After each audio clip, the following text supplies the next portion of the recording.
I am currently on a plane flying from the UK to Munich in Germany, where I am scheduled to interview this man. I find it very interesting that this sort of information is in the ancient scriptures of the Holy Quran, and I have no way of knowing where they would come from, but I think it is extremely interesting that they are there and that this work is going on to discover the meaning of some of the passages. Now, allegedly at some point he was asked, "What do you think is the origin of the text in the Quran?" To which apparently he's supposed to have replied, "Well, I would think it must be the divine being." Now this is going to be interesting.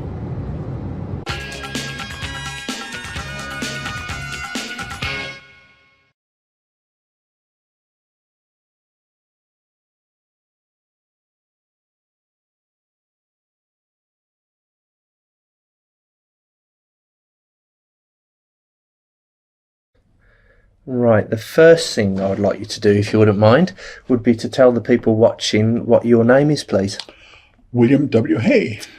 Now, are you the William W. Hay who appeared in the video I'm about to show you now? I find it very interesting. Yes, that's me, and that was in Islamabad in 1984, I believe. Let's see this. Right, let's see. Well, that was the answer to my next question. When and where was this video? So we're saving on time. Right then, can you tell me what were you told was the purpose of this event? Well, there were two events. I met with Sheikh Zindani in Jeddah in, I believe it was 1983. And that was an invitation that had been extended because we had heard that the Saudis were trying to do things that would make it easier for scientists to pursue their research in the Arab countries without interference from the mullahs. Mm-hmm. And I was approached by the Geological Society of America to see whether I might be willing to participate in this. And I guess I was the first American to be chosen to go to Saudi Arabia. So I was a little concerned about what this was about because I don't know much about religion, and my specialties are in geology and marine geology and paleoceanography and paleoclimate. And but I was visited by two gentlemen, a Mr. Ahmed and a Mr. Mansour, who talked to me about visiting Sheikh Zindani, and I agreed to do it. Mm-hmm. I had understood that this was a program that was going to help to make it easier for scientists in the Muslim world to do their work. Right. Okay. Can you describe what happened upon your arrival? The first event was Jeddah, did you say? That's right. So could you describe what happened when you arrived at Jeddah? Well, I arrived at Jeddah and was taken to a hotel, the Meridian, and then for about 4 days, each day I would visit Sheikh Zindani, and we would have a discussion about different topics that he was interested in. Very, very pleasant man to talk to, and so on. And he felt that there were certain passages in the Quran that were not readily explained except in terms of modern science. Mm-hmm. So I was curious to learn about those, and we had good conversations. Mm-hmm. Toward the end, we settled on one topic that they wanted me to talk about, which was about internal waves in the ocean. Well, this is a pretty esoteric topic, and I was really curious as to how there could be anything in the Quran about it. But actually, there is knowledge of these that goes back a long, long way. The Vikings knew about them and so on. I was asking whether Muhammad had ever been to sea or had been talking to sailors, and I was assured that he had never even seen the sea and never talked to sailors, and he was illiterate and would not have had any knowledge about these sorts of things. So I said, well, if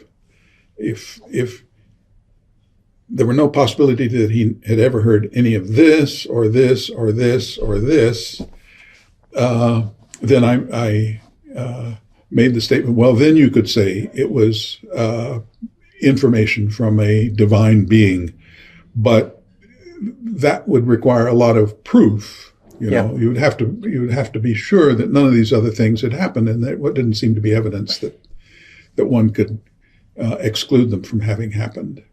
So when you were saying, so I noticed the thing with the interview that's being distributed.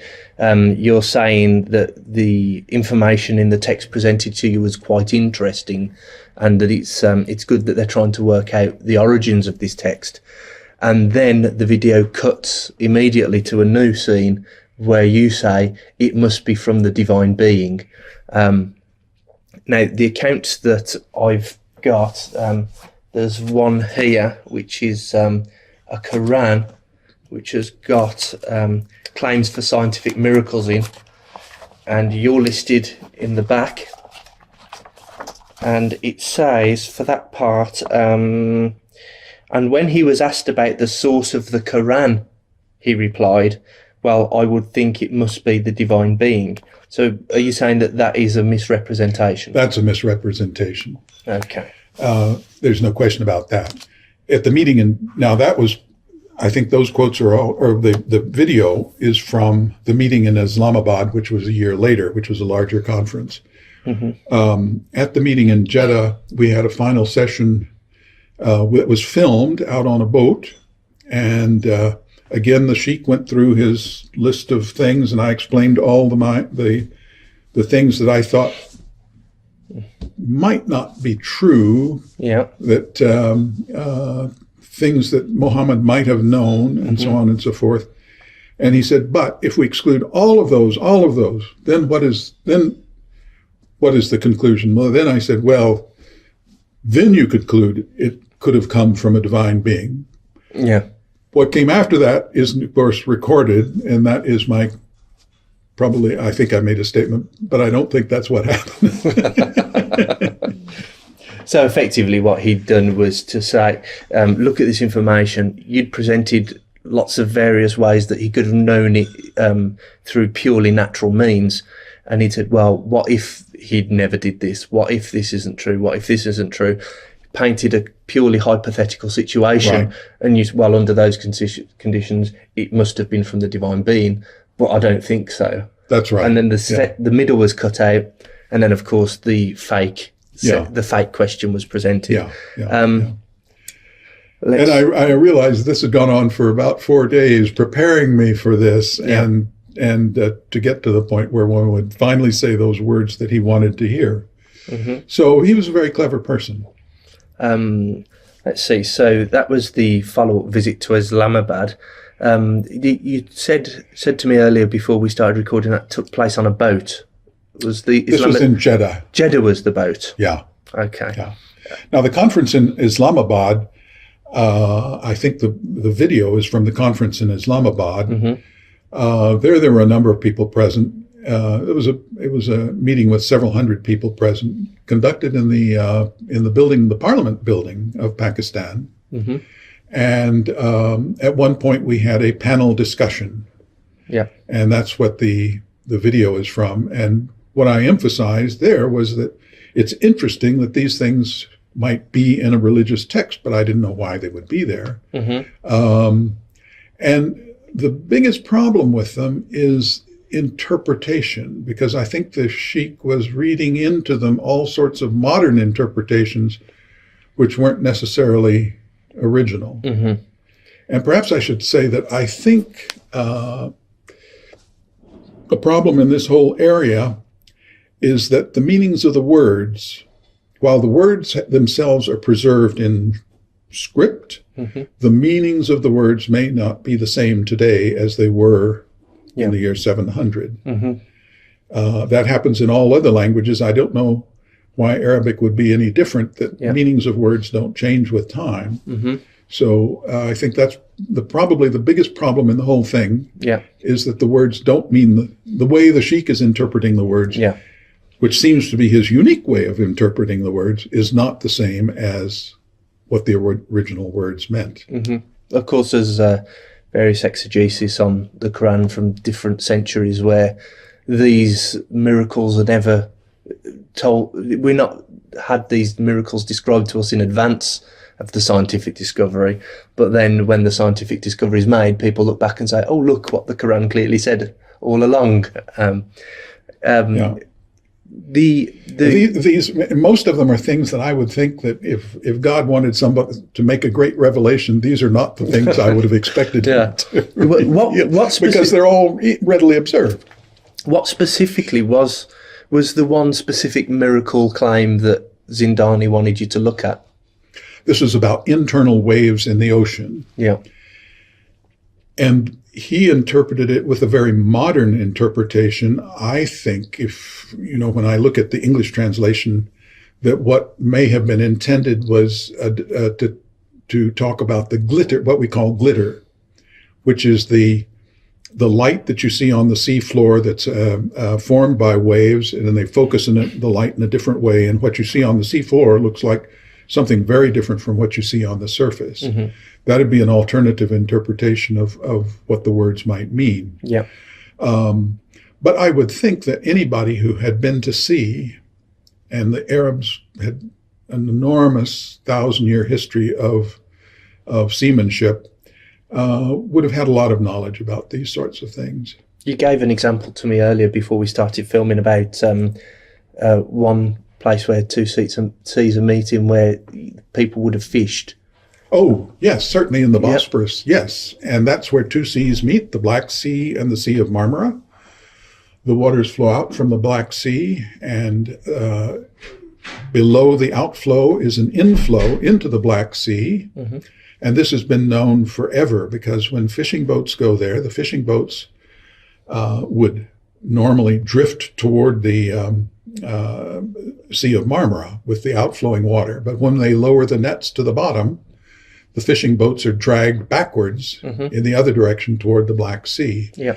So I think everybody for a long time has realized that there are two sets of waters there, one flowing out, one flowing in, and going in the opposite direction. Yeah. Any fisherman would have certainly known that. Yeah. And we're talking, if they've been fishing for a very long time, which they clearly had, then, this could easily be available knowledge to someone, couldn't it? Oh, it would have been common knowledge to those people, and I think it would have gone to others. There's also a possibility, I don't know about the details, but fishermen in the Straits of Bab el-Mandab probably experienced the same thing. Yeah. There is an inflow at the surface into the Red Sea and an outflow at depth. Mm-hmm. So there would have been the same sort of thing very close to Jeddah. Yeah. That would have been noticeable, I think, to any fisherman who used nets to get to the bottom. Yeah. Okay. Now, in light of your previous questions, I'll ask the next question somewhat in jest. Did you become a Muslim? No. Okay. And the final questions are really just to clear up any accusations which I foresee coming my way when I make this video public. First thing I would like to ask you is, are you being paid by anyone at all to do this video? No. In fact, you bought my lunch, so thank you very much. Yes, he bought my lunch, so I'm not paying him. Have you been intimidated in any way to retract your original statement? Not by me or anyone? No. No. Okay. No Freemasons, no, Zionist Jews? No. No one. Okay. I'd like to ask you, what do you think was the real purpose of this event? Well, as I say, we thought it was to help make it easier for scientists to operate in the Muslim world. Yeah. But clearly, I think in retrospect, it is to try to recruit people for for Islam. I hate to say it, but under false pretenses. Yeah. And that's a really serious problem. And finally, at some point previously, you mentioned an event with your hosts. I think it was in Islamabad, a meal after the show. Could you tell me about that? Yes, well, we had a one of the meals after one of the evenings in the conference, one of the afternoons in the conference. We had an evening meal, and I was seated with a table. These were all the representatives from who were there, except for the Westerners, were religious figures in the Muslim world, and I was seated with one group. They all seemed to know each other, and Pete Palmer, who was with me, he asked the question, why are there no women here? And we were given the interesting answer that, well, women can't be here because women don't belong in this religious group. Women have no souls. And we were both rather stunned by that. And then I guess in retrospect now, we realized that was a table of Taliban. So it was a very, very interesting experience. And I know that's not necessarily a very widely held view in the Muslim world, especially by women. Yeah. But that was what we were told. Right. Lovely. Thank you very much for doing this interview. Thank you. Thank you, Bill. I thank you very much. Thanks.